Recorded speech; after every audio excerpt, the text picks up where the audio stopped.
మాతృదేవోభవ, పితృదేవోభవ. నేను మీ శ్రీధర్.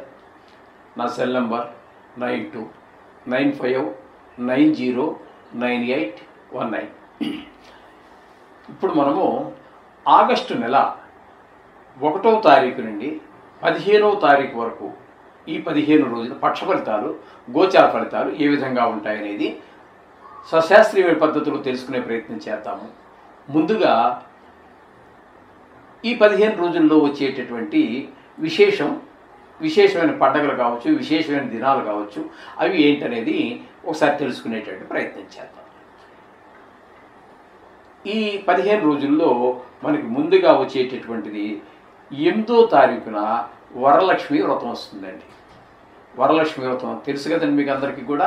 ఆ రోజున ఆడవారందరూ కూడా వరలక్ష్మి వ్రతం చేసుకుంటూ ఉంటారు.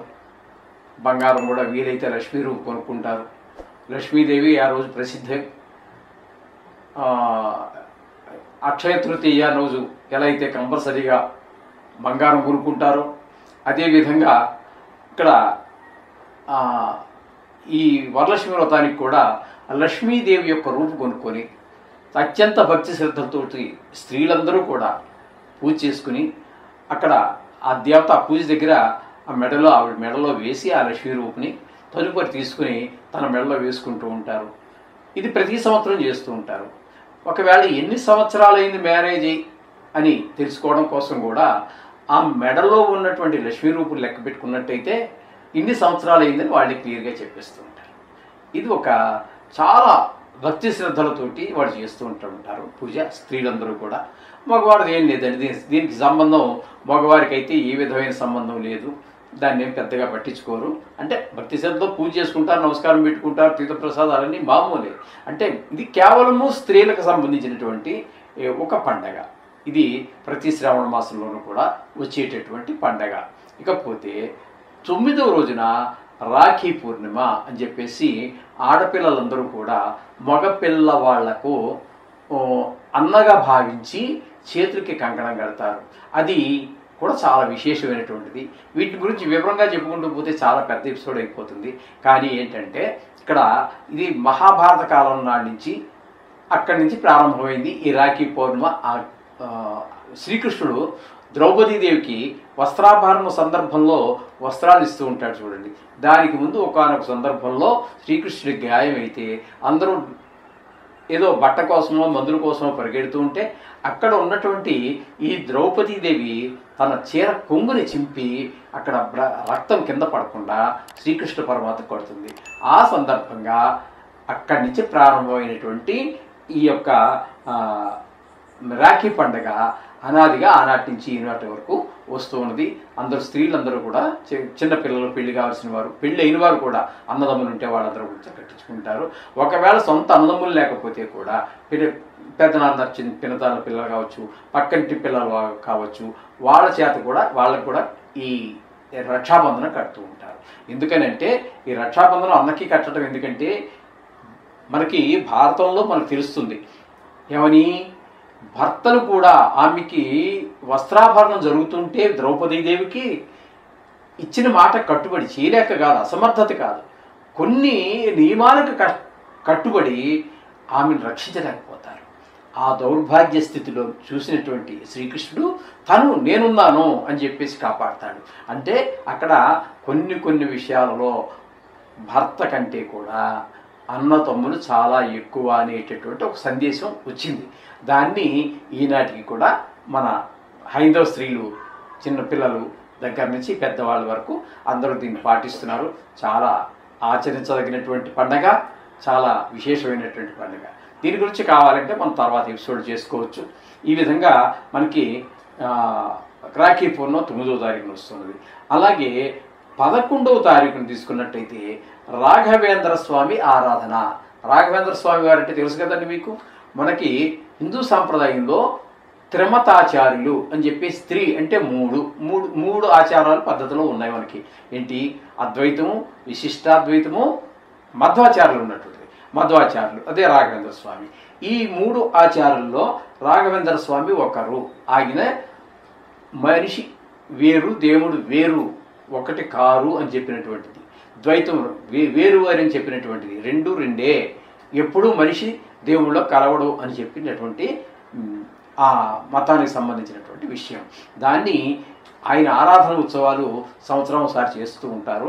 అది 11వ తారీఖు చాలా విశేషంగా ఈ రాఘవేంద్ర స్వామి మఠాలు ఎక్కడున్నాయో అక్కడ మనకి మామూలుగా మనకి రాఘవేంద్ర స్వామి మంత్రాలయం అనుకుంటాను, ఆ మంత్రాలయంలోనూ చాలా విశేషంగా దేశవ్యాప్తంగా, ఇంకా చెప్పాలంటే ప్రపంచవ్యాప్తంగా కూడా జరుగుతూ ఉంటాయి పండుగలు.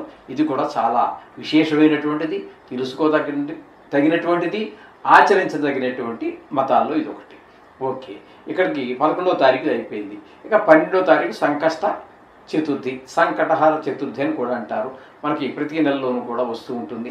ఇది మనకి కష్టాలు ఉన్నప్పుడు ఆ విఘ్నేశ్వరుని ప్రార్థించడం ద్వారా మన కష్టాలు తీరుతాయని ప్రతి వాడు నమ్ముతూ ఉంటారు. అటువంటి వాటిలో ఇది కూడా ప్రధానమైనది. అవి నవగ్రహాలకు సంబంధించి, మన ఈ జ్యోతిషానికి సంబంధించి కూడా కొన్ని ఈ ఈ మనకు ప్రతికూల ఫలాలు ఇచ్చేటటువంటి గ్రహాలని వాటిని సరి చేసుకుంటూ ఉంటారు. ఇక 15వ తారీఖు ఇంక చెప్పాల్సిన పని లేదు. ఆగస్టు 15 మనకు భారతదేశానికి స్వాతంత్రం వచ్చినటువంటి రోజు కాబట్టి ఇది మనకు స్వాతంత్రం వచ్చింది. మన యొక్క హిందూ సాంప్రదాయాలు మనం కాపాడుకోవటానికి, మన దేవుణ్ణి పూజించుకోవటానికి, ఎవరో పరాయి దేశస్తుల పాలనలోంచి, ఆ కబంధ హస్తాల్లోంచి బయటపడినటువంటి ఇది కూడా మహాపర్వదినం లాంటిది. కాబట్టి ఇన్ని పండుగలు మనకి 1వ తారీఖు నుంచి 15వ తారీఖు లోపల ఇంకా ఉన్నాయి చాలా. అవన్నీ కొంచెం అంత ప్రసిద్ధికి చెందినటువంటివి కాదు. కొన్ని ప్రాంతాల్లో కొన్ని ఉండొచ్చు. మన ప్రాంతంలో ఇక్కడ ఇప్పుడు మనం చెప్పుకున్నవన్నీ కూడా చాలా ప్రసిద్ధి చెందినటువంటివి. అంచేత ఇది కూడా మనకి. అలాగే ఈ వరలక్ష్మి వ్రతం రోజునే చెప్పడం మర్చాను మీకు. వరలక్ష్మి వ్రతం రోజునే వారాహి జయంతి. ఈ మధ్యకాలంలో బాగా ప్రసిద్ధి చెందారు ఆవిడ, వారాహి అమ్మవారు. ఆవిడ యొక్క జయంతి కూడా ఈ వరలక్ష్మి వ్రతం రోజునే అని చెప్పేసి ఒక వాదన ఉన్నది. ఆ రోజున అమ్మవారికి కూడా చాలా విశేషంగా పూజలు ఈ మధ్యకాలంలోనే ప్రజాబాహుల్యంలోకి వచ్చింది. అంటే ఆవిడ ఇప్పుడుది కాదండి, ఆనాటి నుంచి ఉన్నదే, కానీ ఈ మధ్యకాలంలో బయటకు వచ్చింది ప్రజల్లోకి. దానికి కూడా మంచిది. ఓకే అమ్మ, విషయంలోకి వద్దాం. ఆగస్టు 1వ తారీఖు నుండి ఆగస్టు నెల 15వ తారీఖు వరకు ఈ 15 రోజులు గోచార ఫలితాలు ఏ విధంగా ఉన్నాయనేది శాస్త్రీయమైన పద్ధతిలో తెలుసుకునేటట్టు ప్రయత్నం చేద్దాము. ఈ మకర రాశి వారికి ద్వితీయ స్థానంలో రాహుగ్రహ సంచారం జరుగుతోంది. ఇది ఏ మాత్రము వాంఛనీయము కాదు, సుఫలితాలు ఇవ్వజాలదు. ఇక్కడ ధనానికి లోటు ఏర్పడుతూ ఉంటుంది, మాట విషయంలో కొంచెం కరుకుగా ఉంటుంది, కుటుంబ విషయంలో ప్రశాంతత ఉండదు. అలాగే ఈ క్రిమి కీటకాదుల వలన, విషక్రిమి కీటకాదులు, దోమలు కావచ్చు, బల్లులు కావచ్చు, తేళ్లు, జెర్లు ఇట్లాంటి వాటి వల్ల కొన్ని ఇబ్బందులు ఏర్పడేటటువంటి అవకాశం ఈ రాహుగ్రహ సంచారం వల్ల. అలాగే శని భగవానుడు తృతీయంలో ఉన్నప్పటికీ వక్రగతి కారణంగా ద్వితీయ స్థాన ఫలితాన్ని ఇస్తున్నాడు. కాబట్టి ఇప్పుడు మనం రాహుకి ఏవైతే చెప్పుకున్నామో అవే ఫలితాలు. కొంచెం డబ్బులకి ఇబ్బంది ఏర్పడటం, మాటలో కొంచెం కఠినం, అలాగే కుటుంబంలో ఆహ్లాదం లేకుండా, సంతోషం లేకుండా ఉండటం, ఈ విధమైన ఫలితాలన్నీ కూడా శని భగవానుడు ఇస్తూ ఉన్నాడు ఈ మకర రాశి వారికి. ఇకపోతే 6వ స్థానంలో శుక్ర భగవాన్ యొక్క సంచారం జరుగుతోంది. 6వ స్థానంలో శుక్ర భగవానుడు శుభ ఫలితములను ఇవ్వజాలరు. అయితే ఇక్కడ ఏమవుతుంది అంటే కొంచెం ఇంట్లో కుటుంబ సభ్యులకు రోగాలు, అంటే జ్వరాలు, రొంపలు, వైరల్ ఫీవర్ ఇట్లాంటివి ఏవో వచ్చే అవకాశం ఉంటుంది. అలాగే మీరు అప్పు చేయవలసిన పరిస్థితి ఏర్పడుతుంది. అప్పు చేయాలనుకున్నా కొన్ని సందర్భాల్లో అప్పు పుట్టకపోవచ్చు. అలాగే పాత రుణాలు ఏమైనా ఉన్నట్టయితే వాళ్ళు వచ్చి మా డబ్బులు రీపే చేయమని, అంటే తిరిగి చెల్లించమని వాళ్ళు ఒత్తిడి చేయవచ్చు. ఇబ్బందికి మొత్తం మీద ధనానికి ఇబ్బంది కలిగించేటటువంటి పరిస్థితి అంతా ఇక్కడ శుక్రుని వల్ల కలుగుతూ ఉన్నది. అలాగే గురువు కూడా శుక్రుడితో పాటు 6వ స్థానంలోనే ఉన్నారు. సేమ్ అదే ఫలితాలు, శుక్రుడు ఏవైతే ఫలితాలు ఇస్తూ ఉన్నాడో అవే ఫలితాలు. ఇంట్లో అందరికీ కొంచెం అనారోగ్యాలు రావటము, డబ్బుల కోసం ఇబ్బంది పడటము, శత్రువులు కొంత పెరగటము, కలహాలు ఏర్పడటము, కొన్ని చోట్ల అపకీర్తి రావటము, కొన్ని చోట్ల విచారం కలగటము, ఇట్లాంటి పరిస్థితులన్నీ మనకి ఏర్పడే అవకాశం అటు శుక్రుడు గురువు ఇద్దరి వల్ల కూడా ఏర్పడుతూ ఉన్నాయి. ఇకపోతే సప్తమ స్థానంలో రవి బుధ ఇద్దరు 2 గ్రహాల యొక్క సంచారం జరుగుతోంది. రవి 6వ స్థానం 7వ స్థానంలో కుటుంబపరమైన అంటే భార్యాభర్తల మధ్యన ఇబ్బంది, కొన్ని సందర్భాల్లో పిల్లలు కూడా వినకపోవచ్చు. కుటుంబం అంటే కేవలం భార్య అక్కర్లేదు, కడపర స్థానం ఉన్నాం కాబట్టి అంత మాత్రం చేత కుటుంబంలో పిల్లలు కూడా ఉంటారు. కొంచెం ఎదిగిన పిల్లలు ఉన్నారనుకోండి, వాళ్ళు అసలు వినరు.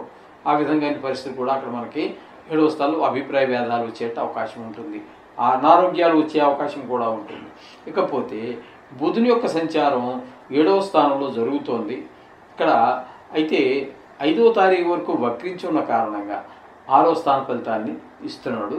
6వ స్థానంలో ఉన్నా 7వ స్థానంలో ఉన్నా కూడా ఆయన భార్యాభర్తల మధ్యన అనుకూలత 7వ స్థానంలోను 6వ స్థానంలోనూ డబ్బులకు ఇబ్బంది లేకుండాను, ఏదైనా అప్పు అవసరమైతే పుట్టేటట్టుగాను, మనం ఎవరికైనా అప్పులు ఇవ్వాల్సి ఉన్నట్టయితే దాన్ని తీర్చేయగలిగేటట్టుగాను, ఇటువంటివన్నీ కూడా బుధుని వలన మనం జాయింట్ వ్యాపారం చేస్తున్నాం చూడండి, వారి మధ్య రవి వలన కొంచెం వివాదాలు ఏర్పడినప్పటికీ ఈ బుధుడు దాన్ని చక్కదిద్దేటువంటి అవకాశం అంతా కూడా బుధుడి వల్ల మనకు పొందుతూ ఉంటుందండి. ఈ విధమైన ఫలితాలన్నీ వారికి చెప్పుకోవాలి. ఇక అష్టమంలో కేతువు, ఈ అష్టమంలో కేతు అనేది కూడా కొంచెం, అష్టమంలో రాహు ఎట్లా అయితే శని అయితే ఎట్లా కొంచెం ఇబ్బందికరమో, అష్టమ స్థానంలో ఇంచుమించుగా ఏ గ్రహం ఉన్నా ఇదే రకమైనటువంటి ఫలితాలు దగ్గరగా ఉంటాయి. ఇక్కడ కొంతమందికి ఆయుష్ విషయంలో కొంచెం ఇబ్బందులు కలుగుతూ ఉండొచ్చు. కొంతమందికి రాజదండన అంటే ఇప్పుడు రాజులు దండలు ఉండేటటువంటిది కాదు, కానీ ట్రాన్స్ఫర్స్ లేకపోతే ఉద్యోగం నుంచి, ప్రైవేట్ ఉద్యోగాలు కదండి, ఎంతసేపు అండి వాళ్ళు తీసేయాలంటే తీసేయగలగచ్చు. అలాగే కళత్ర పీడ, భార్యతో కొంచెం ఇబ్బందికరమైనటువంటి పరిస్థితులు ఉండవచ్చు, ధన నష్టం కలగవచ్చు, కలహాలు ఏర్పడవచ్చు, కొన్ని చోట్ల అవమానాలు పరాభవాలు ఏర్పడవచ్చు. ఈ విధమైన ఫలితాలన్నీ కూడా మనకి అష్టమ స్థానంలో కేతుగ్రహ సంచారం జరుగుతున్నాయి. ఇకపోతే భాగ్యస్థానంలో కుజుని యొక్క సంచారం జరుగుతోంది. భాగ్యస్థానంలో కుజుని యొక్క సంచారం కూడా ఏమాత్రము వాంఛనీయము కాదు, శుభ ఫలితములను ఇవ్వజాలడు. తండ్రి గారి ఆరోగ్య విషయంలో జాగ్రత్త తీసుకోండి. అలాగే గుళ్ళకి గోపురాలకి వెళ్దామని మీరు ప్రయత్నం చేసినప్పటికీ ఫలితం కనిపించదు, వెళ్ళలేకపోవచ్చు, వెళ్ళినా ఫలితం కనపడకపోవచ్చు. మీరు ఏదైనా ఉపాసన అనుష్ఠానం తీసుకుంటే అది కూడా సరిగా చేయలేనటువంటి పరిస్థితి. మొత్తం భాగ్యస్థానం కాబట్టి అది కొంత దుష్ప్రభావం, భావాద్భావం కాబట్టి అక్కడ మీకు పిల్లల మీద కూడా కొంత చెడు ప్రభావం పడేటువంటి అవకాశం భాగ్యస్థానంలో కుజుని యొక్క సంచారం వల్ల గాయాలు కూడా అవ్వచ్చు. అంచేత ఈ విధమైన ఫలితాలన్నీ కూడా మనకి మకర రాశి వారికి గోచరిస్తూ ఉన్నాయి. మొత్తంగా మనం ఈ రాశి వారికి, మకర రాశి వారికి చెప్పుకోవాలి అన్నట్టయితే ఒక్క బుధుడు 10 రోజులు మాత్రం అనుకూలంగా ఉన్నాడండి. ఇక మిగతా ఏ ఒక్కటి కూడా గురువు కానీ, శుక్రుడు కానీ, శని కానీ, రాహువు కానీ ఏ ఒక్కటి కూడా బుధుడే 10 రోజులు అనుకూలంగా ఉన్నాడు తప్పితే ఏది అనుకూలంగా లేదు. అంచేత ఈ 12 రాసుల్లో ఈ 15 రోజుల్లో అతి జాగ్రత్తగా ఉండవలసినటువంటి వాళ్ళు ప్రతి విషయంలోనూ, ఇంకా ఈ విషయం కాదండి, ఆరోగ్య విషయంలో, అన్నపానాదుల విషయంలో, మాట విషయంలో, ధన విషయంలో, వాహనం చోదనం అంటే వాహనాన్ని నడిపే విషయంలో, ప్రతి విషయం, మెట్లు దిగే విషయంలో దెబ్బలు తగిలించుకోకుండా చాలా జాగ్రత్తగా ఉండవలసినటువంటి సమయంగా మనకి మకర రాశి వారి యొక్క గోచారం సూచిస్తూ ఉన్నది. చేత మీరు ఖచ్చితంగా జాగ్రత్త తీసుకుంటూనే ఆ నవగ్రహాల యొక్క శ్లోకాలు లేకపోతే బీజాక్షరాలు, గాయత్రి ఏం చేస్తున్నారో నవగ్రహాలకు సంబంధించి దాన్ని మాత్రం తప్పకుండా చేయండి. వీలుంటే గుడికి కూడా ఈ 15 రోజులు వెళితే చాలా మంచిదని నా అభిప్రాయం. శోభం భూయాత్.